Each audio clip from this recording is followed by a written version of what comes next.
دورہ حاضر میں عالم اسلام کے مقابلے میں یہود و نصارہ دجال کے لشکر کے طور پر نبض آزما ہے۔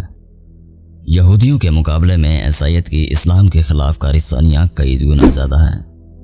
مثال کے طور پر آپ نیٹو اتحاد کو سامنے رکھیں، اس میں شامل تمام ممالک صلیبی نقطہ نظر سے شامل ہیں اور ان سب کی جڑیں عیسائیت سے مضبوط مذہبی تعلق رکھتی ہیں۔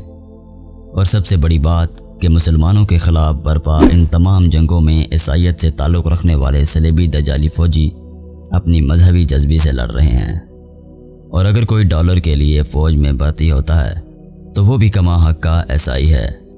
غرض عالم عیسائیت اپنے جان و مال اور وقت کو مسلمانان عالم کے خلاف کھپا رہے ہیں۔ گویا میری مثال یقیناً ذہن نشین ہو گئی ہے کہ یہ مارکا حق و باطل بالآخر جب آخری دور میں داخل ہوگا تو پھر یہ دو قسم کے لشکروں کے محاذ آرائی میں برپا ہوگا۔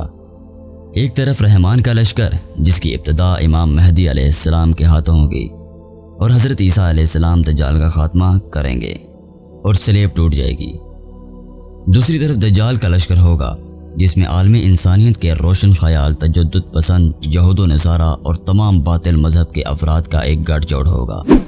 گویا دنیا دو بلاکوں میں تقسیم ہو جائے گی اور دونوں کا مقابلہ ہوگا اور فتح حق والے گروہ کی ہوگی۔ رحمان کے لشکری خراسان کے علاوہ بھی دیگر خطوں سے نکل کر ایک قیادت پر متفق ہو جائیں گے۔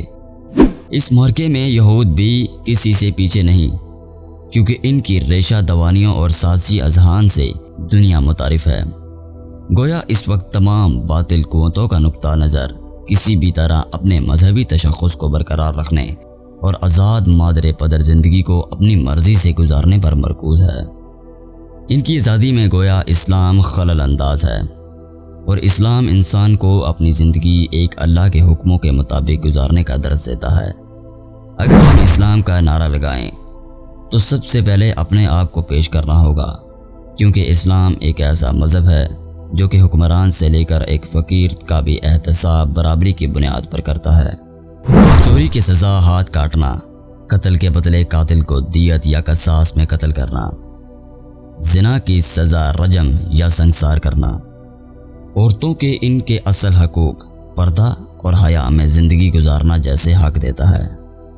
اگر آپ غور کریں تو باطل دجالی قوتیں اسلام کے انہی پہلوؤں سے زیادہ خائف ہیں اور اسلام کے انہی اصولوں پر تنقید کرتے ہیں، اور پھر اسلام پر تنقید میں اس حد تک بڑھ جاتے ہیں کہ کبھی نعوذ باللہ نبی صلی اللہ علیہ وآلہ وسلم کے خاکے بنائے جاتے ہیں، کبھی قرآن پاک کو نعوذ باللہ شہید کر دیا جاتا ہے، کبھی آگ میں جلا کر، کبھی گولیوں کے نشانہ بنا کر، اور کبھی غلاظت والی جگہ پر پھینک کر اسے برسر عام پھاڑ کر اسلام سے اپنے بغض کا اظہار کیا جاتا ہے۔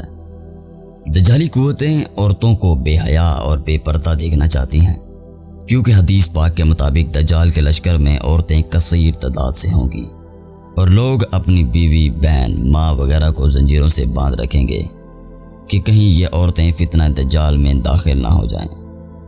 آج دجالی قوتیں اپنے ممالک میں مسلمان عورتوں پر برقع پہننے اور پردہ کرنے پر پابندی لگا رہی ہیں۔ دراصل دجالی قوتیں جانتی ہیں کہ اسلام غالب ہوگا اور اسلامی ممالک میں یہود و نصارہ کی عورتوں کو بھی برقع پہننا پڑے گا، اور اس کی مثال افغانستان میں امارت اسلامی کے قیام کے بعد پوری دنیا نے دیکھ لی، جہاں پر کسی غیر مسلم عورت کو بھی بے پردہ رہنے کی اجازت نہ تھی۔ اب دیکھا جا سکتا ہے کہ فتنے ہمارے گھروں میں اس طرح داخل ہو چکے ہیں کہ ہم اس کا اندازہ بھی نہیں لگا سکتے تھے۔ عورتوں کے برقع پہننے پر پابندی کا بدلہ اسی صورت میں ہی لیا جا رہا ہے۔ ان دجالی قوتوں نے ہماری جڑوں کو انتہائی کمزور تر بنا دیا ہے، اور افسوس کی بات ہم خود بھی کوئی کوشش کرنے پر قاصر ہیں۔ اللہ ہمیں دجالی فتنوں سے محفوظ فرمائے۔